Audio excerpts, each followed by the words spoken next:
Hey, Stephen Marcus here, and for today's discussion, I'll be focusing on Thomas Kidd's George Whitefield, America's Spiritual Founding Father.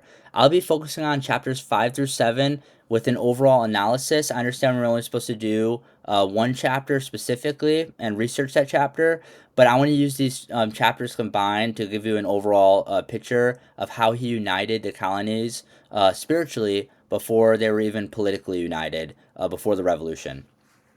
So, together, these chapters are going to show how Whitefield's preaching, ministry projects, and theological convictions reshaped colonial religion. Kidd paints him as both a powerful revivalist, but also a flawed, but also a sincere believer. My goal is to show how Whitefield's ministry, as I just mentioned, helped unite the colonies spiritually and set the stage for the moral and cultural ideas that later shaped the American Revolution. And if you look in the top two images right here, you're going to see these the famous painting of George Whitefield. So this one is going to focus on chapter 5. This is the Southern Ministry and Bethesda Orphanage. So Kidd explains that during the Southern Ministry, Whitefield showed how faith could take physical form through service. So he's going to be he's going to be someone who builds the Bethesda Orphanage, or gets it started, right? And these are two images down here of the Bethesda Orphanage. So he built the Bethesda Orphanage as a way to live out Christian compassion, but he was somewhat flawed through his acceptance of slavery. Supporting it was definitely a major flaw.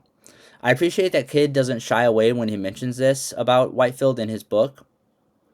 It reminds me that faith leaders can be both used by God, but also limited by their times, just like other famous individuals like Christopher Columbus, right? Who can be viewed controversially if you view him by today's standards, right?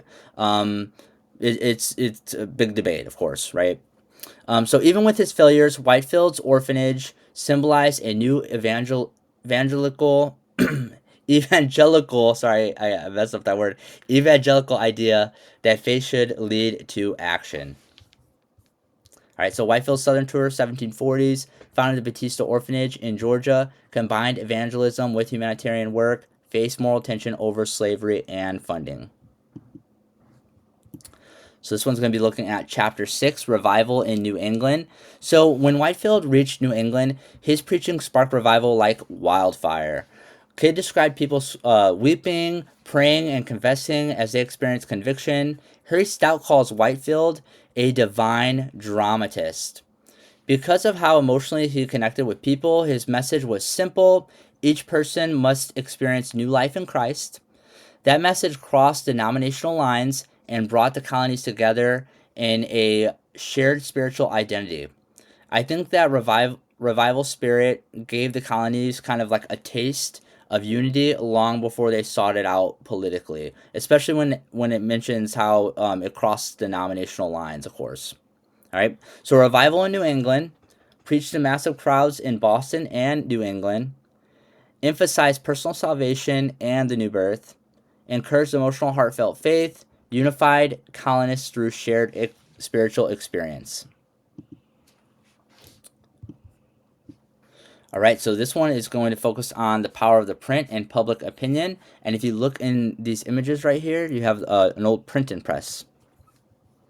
So Kidd and Frank Lambert both highlighted how Whitefield used print media to his advantage. He published his journals and sermons and even worked with Benjamin Franklin, who is known for using the printing press, of course, to distribute them across the colonies.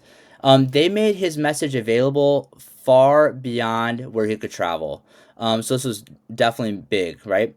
Print helped create what Alan Heimert later called a religious public, a space where everyday people discuss theology, morality, and purpose. Those same networks later carried revolutionary ideas, showing how religious communication shaped civic culture. So this kind of laid that foundation of, just spreading the word and unity before those revolutionary ideas were kind of being spread throughout the colonies, if that makes sense. So use print newspapers and pamphlets to spread sermons. Partner with Benjamin Franklin. It's awesome. Created an early public sphere for religious debate. Strengthen colonial networks of faith.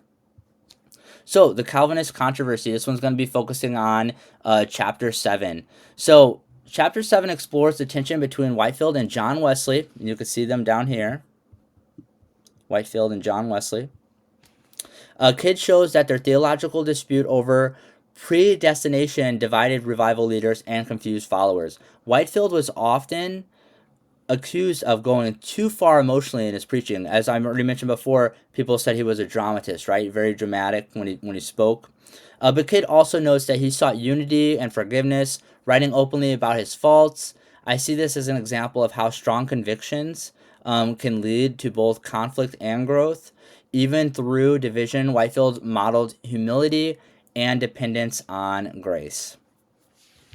So Whitefield's Calvinism versus Wesley's Arminianism, and then conflict over God's sovereignty and free will. Critics accused him of emotional excess, being a dramatist, and then still preached reconciliation and grace.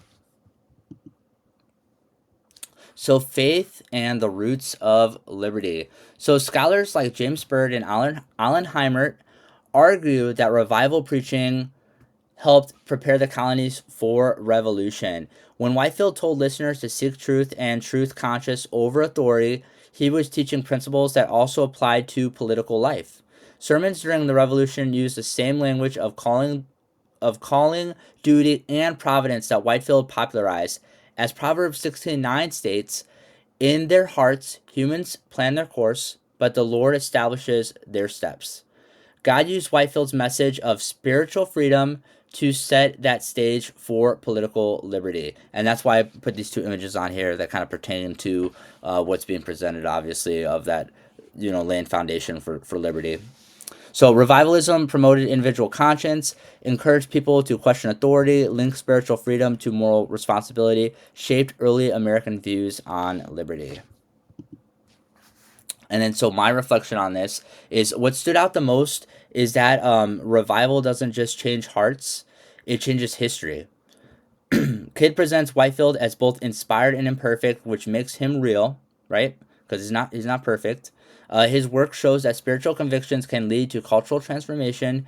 Reading this reminded me that the same God who used Whitefield can use ordinary believers today to bring moral and cultural renewal in our communities. So revival precedes reform. Faith movements shape identity and culture.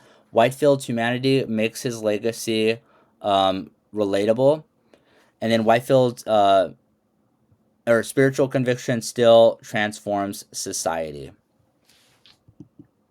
All right, and then here are the works cited. All right, I'm going to include these in the abstract and the bibliography on my post.